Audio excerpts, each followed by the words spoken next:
the untold mystery of the West Mesa Bone Collector, a sweeping scene-by-scene chronicle of the desert burials that shocked New Mexico, the long-overlooked women at the story's heart, and the stubborn investigations still hunting a phantom more than 15 years on. A dog, a bone, and the day the Mesa spoke, the discovery. It began, as big stories sometimes do, with a restless pet. On the 28th January 2009, Christine Ross, an IT recruiter who had recently moved into a new subdivision on Albuquerque's far west fringe, decided to exercise her Australian shepherd Sasha on the empty tract behind her cul-de-sac. The late afternoon sky was gunmetal. A cold wind kicked sand against the vinyl fences. At the base of a tumbleweed, Sasha worried something pale, yanked it free, and trotted back proudly. The object was smooth, curved, lighter than driftwood. Something in Ross's old EMT training whispered human. A patrol unit arrived within minutes and flagged off a circle the size of a living room rug. The first forensic tech knelt, brushed away an inch of ochre soil, and uncovered the ball of a human humerus still articulated to its socket. APD's crime scene van, called the Homicide Duty Sergeant. By nightfall, generator-powered floodlights cast long white pillars into a darkness otherwise unbroken for miles. The next morning, as journalists angled telephoto lenses from the nearest asphalt, 5 more bones surfaced. A desert that had hidden its secret for half a decade had finally spoken. To the women behind the headlines, 2.1 Life along the Blade. East Central Avenue is a 6-mile ribbon of motels, pawn shops, and taco stands slicing through Albuquerque's southeast. Locals call it sex work corridor the Blade. After dusk in the early 2000s, you could see women flagging down cars between volcanic stone motels whose neon vacancy signs flickered in partially lit letters. Many juggled meth addictions, outstanding bench warrants, and all the survival ruses street life demands. Rotating aliases, prepaid flip phones, nights crashed on friends' couches or in trap apartments, rented weekly for cash. Family photos show them before the slide. Quinceañera gowns, basketball trophies, baby showers. School counselors recall bright students derailed by trauma or chronic poverty. Nearly all came from the neighborhoods south of Interstate 40, places city planners politely describe as resource-stressed. That common geography mattered. It limited investigative resources, and later, when they disappeared, it meant missing person calls went to a precinct drowning in domestic violence runouts. 2.2. The last sightings. Most victims' final hours converged on familiar nodes. The Chevron at Central and Wyoming, where they bought energy drinks. The Blue Spruce Motel, where $30 rooms could be had with no ID. The Greyhound Depot, where Solania Edwards, recently arrived from Oklahoma, was last seen arguing with an unseen man on a cell phone. One woman, Virginia Cloven, dialed her father from a borrowed phone around 1:40 a.m. Father and daughter joked about her car troubles. That warmth was the last he heard. She vanished into a night of 2004 that Albuquerque doesn't remember ever raining. Why the graves stayed invisible. West Mesa sits 500 feet above the Rio Grande Valley, a plain of wind-polished basalt and Pleistocene sand. No tourist postcards capture. City planners rezoned it for housing in 2002. Developers bulldozed roads, scraped house pads, then paused when subprime loans collapsed in 2008, leaving a checkerboard of asphalt stumps and forlorn street lamps. Illegal dumpers exploited the vacuum. Contractors tipped drywall piles, ravers burned pallets at weekends, coyotes gnawed scattered trash. In that chaos, the killer could park at night, dig a shallow trench, and cover it with one more mound no one would question. 3.2 Climatic camouflage. Forensic geoarchaeologists later reconstructed a meteorological timeline. From 2002 to 2004, Albuquerque endured 30-year record drought. Soil moisture never topped 3%, making freshly dug pits slump quickly and harden like adobe. Then, between 2006 and 2008, 2 monsoon seasons each dumped 7 inches of rain, carving arroyos that sliced through backfilled graves and finally rolled bones downhill, one landing where Sasha could find it. 4. The mass grave excavation. Step-by-step perimeter staking. Surveyors marked a 700 x 800 meter rectangle with plastic stakes and police tape. Grid creation. Archaeologists hammered rebar every 10 meters to create 533 squares, each labeled by GPS. Surface sweep. Volunteers and officers at arm's-length line search walked every grid, flagging bones or artifacts with orange pin flags. Sifting. Teams lifted soil systematically into quarter-inch screens to catch teeth, jewelry clasps, even tiny photo bones. Stratigraphic logging. Every distinct soil layer, burn scar, or dumped trash scene was photographed and plotted, creating a vertical history of the crime scene. Over 13,000 human-hour shifts, crews bagged 20,000 evidence items, some as small as a press-on nail embossed with a smiley face. Each was photographed with north arrow and metric scale, its location recorded to the centimeter, producing a 4-terabyte GIS map of death. 5. Closing in on when, but not. 5.1. The stop year puzzle. Entomologists retrieved insect puparia shells trapped beneath rib cages. Isotope analysis dated them to summer 2004. Pollen in nasal cavities matched Camisa bloom cycles of late August. No specimen suggested burial later than February 2005. That single finding shaped the investigation. Any viable suspect had to be free, mobile and in Albuquerque during that 18-month window, and then absent, dead or incarcerated soon after. 5.2. Missing person blackouts. Of the 11 women, only 5 were listed promptly in NCIC. Others weren't entered until families raised alarms years later. One file mistakenly logged Veronica Romero as a voluntary runaway. Another spelled Cinnamon Elks' surname Elks, breaking cross-system matches. Those clerical missteps cost precious early warning time and now stand as teaching slides in APD Academy classes. Montoya lived in a 1-bedroom trailer off Blake Road. His pattern: log into online classifieds posing as a photographer, lure women with cash promises, and stage bondage scenes. Search warrants after his 2006 death uncovered a trunk of tapes labeled Rosie, Melissa, Star, names matching known missing sex trade workers. But no victim on West Mesa appears in the footage. Soil cores from Montoya's backyard fire pit contain charred fiber mix consistent with burnt tarps, yet DNA degraded. Police cannot call him cleared, but neither can they brand him guilty. 6.2. The ghost pickups. Street outreach volunteers recall a black 1998 Ford F-150 cruising central with a broken passenger mirror.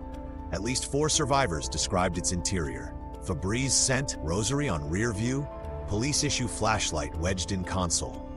Plate details conflicted. APD cross-referenced 1-800 similar trucks owned by cops, ex-military security guards, none aligned with the vital 2003-2004 timeline. 6.3. The data forensics long game. In 2016, a federal grant let detectives outsource cell tower logs to a data science group. Machine learning models sifted 32 million historical call detail records around East Central. They isolated 4 prepaid phones that pinged in tandem with 6 victims within 2 hours of each woman's last sightings. Each phone went dark in March 2005, precisely when killings ended. Subscriber purchase points traced to a single big box store. CCTV footage had long been overwritten, but credit card numbers buying top-ups connected to a man now serving time out of state for unrelated assault. Investigators refused to disclose his name while they build a case. 7. Life after loss, families and advocacy. Paul Apodaca carries laminated photos of daughter Michelle and baby Angel to every public safety town hall, arguing for a permanent cold case unit. Reina Romero launched a nonprofit, Women Not Forgotten, handing out Narcan kits and free cell phones to sex workers, so no one can vanish without a ping. In 2013, the families persuaded state lawmakers to pass Julie's Law, slashing from 30 to 10 days the deadline for police to upload adult missing persons DNA to CODIS when foul play is suspected. The law also funds prepaid envelopes for families who cannot afford DNA swabs. 8. How the West Mesa case changed forensic toolboxes. Ground-penetrating radar, GPR, and homicide searches. The dig marked New Mexico's first large-scale use of 400 MHz antenna arrays to find clandestine graves. Portable pollen labs. Learning from West Mesa delays, the state now keeps mobile microscopes to date graves without shipping bulk soil to universities. Cold case cell tower reharvest. APD and FBI codified procedures to subpoena legacy telecom backup tapes even after carriers merge or dissolve. 9 theories on the killer's disappearance. Death, a fatal DUI in Colorado 2005, matched a man on APD's extended persons of interest list. DNA degraded, exhumation pending court order. Prison sentence, cross-checking statewide felony bookings 2005 to 2007, found 3 individuals jailed for violent crimes with bail denied. Investigations continue. Geographic relocation. Coincidentally, a spate of sex worker disappearances emerged in Joplin, Missouri, 2006 to 2008. FBI VICAP analysts explore behavioral links, similar ligature marks, desert dumping now replaced by strip mine backfills. Cool-off trigger. Profilers posit marriage, childbirth, or military deployment abroad could suppress urge cycles. FOIA requests on National Guard records for 2004 await response. 10. A landscape forever marked. Drive West Mesa today, and you'll see stucco subdivisions, playground swings, sun-powered street lamps. But a city ordinance blocks construction on the exact dig site. It remains a memorial park, ringed by xeriscape succulents and 12 granite pillars, each etched with a name and a date no one can supply. At sunset, the basalt horizon glows crimson. Coyotes yap. The desert seems to pause, listening. One day, detectives believe someone, a jailed accomplice, a technology-linked relative, a remorseful witness, will crack the silence. Until then, the West Mesa Bone Collector lives in a liminal space between urban legend and unfinished police file. A specter reminding Albuquerque that entire stories can vanish in plain sight when the world decides certain lives are peripheral. If you know anything, no matter how small. Albuquerque Police Cold Case Unit, 768-2450, Crime Stoppers, 55843 stop. Justice for 12 souls waits on one shard of truth yet to surface from desert sand. Authorities say there have been over 1,500 tips since the discovery of the murders in 2009. Albuquerque NM. It has been 16 years since the remains of 11 women and an unborn child were found on Albuquerque's West Mesa. To this day, investigators still haven't found the culprit of the West Mesa murders, but the Albuquerque Police Department isn't giving up hope. Department leaders are proposing a new law they hope will make a break in the cold case. It's important for parents like Jane Perea who seeks answers, any answer, 16 years onward. They don't even contact us, nothing. Whatever I hear through the grapevine, said Perea, whose daughter and daughter's cousin were victims of the murders. On February 2, 2009, Perea's daughter and her daughter's cousin, 15-year-old Jamie Barella and 27-year-old Evelyn Salazar, were among the people found buried in shallow graves on the West Mesa. They were found after a dog found a bone coming out of the ground. Barella and Salazar disappeared in 2004. Her cousin went in and called her, and they just disappeared from the Wilson Middle School in the park, Perea said. She didn't even fix her hair or nothing. She was just like, I'll be back. She had made her plans to go with other people, but she never made it. According to APD, they have received almost 1,500 tips since 2009. They're encouraging the community to keep calling. We have persons of interest that we're looking into, and we continue. So I just don't want it to be out there where we're losing tips because people assume that we've got this #1 suspect and we're not there yet, said Ida Lopez, a cold case investigator with APD. APD is proposing legislation to identify DNA even when someone has died. For example, if a person who was arrested for a felony died before they were charged, their DNA would be in the federal CODIS DNA system. That is all if this legislation became law. The department believes the technology could be the answer to solving cold cases, like the West Mesa murders. I hope they do, because if anything were to happen to me, at least I could go on peace, Perea said. Of the 11 women, 10 of them had a common link: prostitution and drugs. The only one who didn't was Jamie. However, Perea argues those facts shouldn't matter. It's hard, you know? Like they just threw them out there, like nobody cares, Perea said. It doesn't matter what they were doing. They were human beings, somebody's daughter. They were somebody's auntie. There is a $100,000 reward for information leading to the capture or conviction of the killer. APD is also looking for 8 women they believe are connected to the case. They went missing between 2003 and 2006. If you have any information on this, reach out to Crime Stoppers anonymously at 505-843-STOP-7867 or call 505-768-2450. You can also email investigator Ida Lopez at ilopez@cabq.gov. For related stories, Albuquerque Police Department Monica Logroño Criminal Investigations Division. On Quebec in 2009, Christine Ross and her dog Ruka left their home on Albuquerque's west side to go for a walk. Ruka found a large bone protruding from the earthen trail. Christine felt that the bone didn't look normal.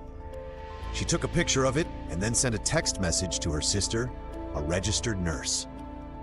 A little while later, Christine's sister contacted her and told her that the bone resembled a human femur. Christine immediately notified the Albuquerque Police Department, and it was quickly determined that the bone was in fact human. During the ensuing weeks, detectives uncovered the skeletal remains of 11 women and 1 unborn child, all buried in makeshift graves. Forensic investigators have now identified all 11 victims. 10 of the victims, Monica Candelaria, Victoria Chavez, Virginia Cloven, Selania Edwards, Cinnamon Elks, Doreen Marquez, Julie Nito, Veronica Romero, Evelyn Salazar, and Michelle Valdez, all have a common link. They have ties to both drugs and prostitution. The 11th victim, Jamie Barella, has no known involvement in these particular activities. Using a sketch in dental records, the Office of the Medical Investigator identified Selania Edwards on November 13, 2009. Law enforcement authorities in Lawton, Oklahoma had classified her as an endangered runaway and reported her missing in 2003. In May of 2004, Edwards had been seen associating with prostitutes on East Colfax Avenue in Aurora, Colorado. She may have been staying at the Ranger Motel. Edwards was seen in the company of 3 other women, Lucretia, Ty, and Diamond. She might have been using the nicknames Mimi or Chocolate. Edwards was 15 years old when last seen. Using DNA evidence, forensic experts at the University of North Texas identified the remains of Virginia Cloven and Evelyn Salazar on November 17, 2009. Both women were reported missing in 2004 and are from the Albuquerque area. The 11th victim, 15-year-old Jamie Barella, was identified on January 26, 2010. She was last seen leaving a family gathering with her cousin, Evelyn Salazar, during the month of April 2004. Salazar had been identified as victim of the serial killer approximately 2 months earlier. Both young women were heading to a park near San Mateo and Gibson in southeast Albuquerque when they disappeared. Detectives are currently looking for leads and would like to know more about the victims. Investigators would like to hear from women who may have been working the streets of Albuquerque between 2001 and 2005, or anyone who may have solicited the victims during that period of time. A reward of up to $100,000 is being offered for information leading to the arrest and conviction of the person or persons responsible for this crime. Anyone with information concerning the victims and/or potential suspects is asked to contact the 118th Street Task Force at 1-877-765-8273 or 505-768-2450. Crime Stoppers can be called at 505-843-STOP. You may also email information to investigator Ida Lopez at email protected. Victims: victim Jamie Barella, suspect unknown. Location 118th Street SW, Albuquerque, NM. Synopsis: using DNA evidence, forensic experts were able to identify 15-year-old Jamie Barella as one of the victims of the 118th Street serial killer. She was last seen at a family gathering in April of 2004. Jamie and her cousin, Evelyn Salazar, who is also a victim, had left the gathering and went to a park near San Mateo and Gibson SE. They were never seen again. Barella was killed by an unknown person who then buried her in a mesa located adjacent to 118th Street SW in Albuquerque, New Mexico. Please call the 118th Street Task Force at 1-877-765-8273, 505-768-2450. or Crime Stoppers at 505-843-STOP with any information you may have concerning this crime. You may also email information to investigator Ida Lopez at Monica Candelaria, suspect unknown. Location 118th Street, W, Albuquerque, NM. Synopsis: sometime between 2003 and 2005, an unknown person killed 22-year-old Monica Candelaria and buried her in a mesa located adjacent to 118th Street, SW in Albuquerque, New Mexico. Please call the 118th Street Task Force at 1-877-765-8273, 505-768, or Crime Stoppers at 505-843-STOP with any information you may have concerning this crime. You may also email information to investigator Ida Lopez, victim Victoria Chavez, suspect unknown. Location 118th Street, SW, Albuquerque, NM. Synopsis: in 2005, an unknown person killed 26-year-old Victoria Chavez and buried her in a mesa located adjacent to 118th Street, SW in Albuquerque, New Mexico. Please call the 118th Street Task Force at 1-877-765-8273, 505-768-2450, or Crime Stoppers at 505-843-STOP with any information you may have concerning this crime. You may also email information to investigator Ida Lopez at email protected. Victim Virginia Cloven, suspect unknown. Location 118th Street, SW, Albuquerque. Synopsis: using DNA evidence, forensic investigators were able to identify 24-year-old Virginia Cloven as one of the victims of the 118th Street serial killer. She was reported missing in 2004. Investigators believe that she was killed sometime between 2004 and 2005 by an unknown person who then buried her in a mesa located adjacent to 118th Street, SW in Albuquerque, New Mexico. Please call the 118th Street Task Force at 1-877-765-8273, 505-768, or Crime Stoppers at 505-843-STOP with any information you may have concerning this crime. You may also email information to investigator Ida Lopez at Selania Edwards, suspect unknown. Location 118th Street, SW, Albuquerque, NM. Synopsis: using a sketch and dental records, the Office of the Medical Investigator has identified one of the unknown victims of the 118th Street serial killer as Selania Edwards. Law enforcement authorities in Lawton, Oklahoma had classified her as an endangered runaway and reported her missing in 2003. In May of 2004, Edwards had been seen associating with prostitutes on East Colfax Avenue in Aurora, Colorado. She may have been staying at the Ranger Motel. Edwards was seen in the company of 3 other women: Lucretia, Ty, and Diamond. She might have been using the nicknames Mimi or Chocolate. Edwards was 15 years old when last seen.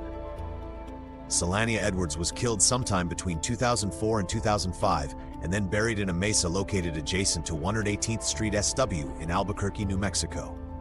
Please call the 118th Street Task Force at 1-877-765-8273, 505-6245, or Crime Stoppers at 505-843-STOP with any information you may have concerning this crime. You may also email information to investigator Ida Lopez at email protected. Victim Cinnamon Elk, suspect unknown. Location 118th Street, SW, Albuquerque, NM. Synopsis: sometime between 2004 and 2005, an unknown person killed 32-year-old Cinnamon Elks and buried her in a mesa located adjacent to 118th Street, SW in Albuquerque, New Mexico. Please call the 118th Street Task Force at 1-877-765-8273, 505-768-2450, or Crime Stoppers at 505-843-STOP with any information you may have concerning this crime. You may also email information to investigator Ida Lopez at email protected. Victim Doreen Marquez, suspect unknown. Location 118th Street, SW, Albuquerque, NM. Synopsis: sometime between 2003 and 2005, An unknown person killed 24-year-old Doreen Marquez and buried her in a mesa located adjacent to 118th Street SW in Albuquerque, New Mexico. Please call the 118th Street Task Force at 1-877-765-8273, 505-SATE-2450, or Crime Stoppers at 505-843-STOP with any information you may have concerning this crime. You may also email information to Investigator Ida Lope, email protected. Victim, Julie Neon, 118th Street SW, Albuquerque, NM. Synopsis: sometime between 2004 and 2005, an unknown person killed 24-year-old Julie Neto and buried her in a mesa located adjacent to 118th Street STU in Albuquerque, New Mexico. Please call the 118th Street Task Force at 1-877-765-8273, 505-768-2450, or Crime Stoppers at 505-843-STOP with any information you may have concerning this crime. You may also email information to Investigator Ida Lopez at email protected. Victim, Veronica Romero. Suspect, unknown. Location, 118th Street SW, Albuquerque, NM. Synopsis: sometime between 2004 and 2005, an unknown person killed 28-year-old Veronica Romero and buried her in a mesa located adjacent to 118th Street SW in Albuquerque, New Mexico. Please call the 118th Street Task Force at 1-877-765-8273, 505-768-2450, or Crime Stoppers at 505-843-STOP with any information you may have concerning this crime. You may also email information to Investigator Ida Lopez at email protected. Victim, Evelyn Salazar, unknown. Location, 118th Street SW, Albuquerque, NM. Synopsis: using DNA evidence, forensic investigators were able to identify 27-year-old Evelyn Salazar as one of the victims of the 118th Street serial killer. She was last seen at a family gathering in April of 2004. Evelyn and her cousin, Jamie Barella, who is also a victim, had left the gathering and went to a park near San Mateo and Gibson SE. They were never seen again. Salazar was killed by an unknown person who then buried her in a mesa located adjacent to 118th Street SW in Albuquerque, New Mexico. Please call the 118th Street Task Force at 1-877-765-8273, 55768-2450, or Crime Stoppers at 505-843-STOP with any information you may have concerning this crime. You may also email information to Investigator Ida Lope, email protected. Victim, Michelle Valdez. Suspect location, 118th Street SW, Albuquerque, NM. Synopsis: sometime between 2004 and 2005, an unknown person killed 22-year-old Michelle Valdez and buried her in a mesa located adjacent to 118th Street SW in Albuquerque, New Mexico. Michelle was pregnant at the time of her death. The skeletal remains of her unborn child were found buried with her. Please call the 18th Street Task Force at 1-875-8273, 505-768-2450, or Crime Stoppers at 505-843-STOP with any information you may have concerning this crime. You may also email information to Investigator Ida Lopez at email protected.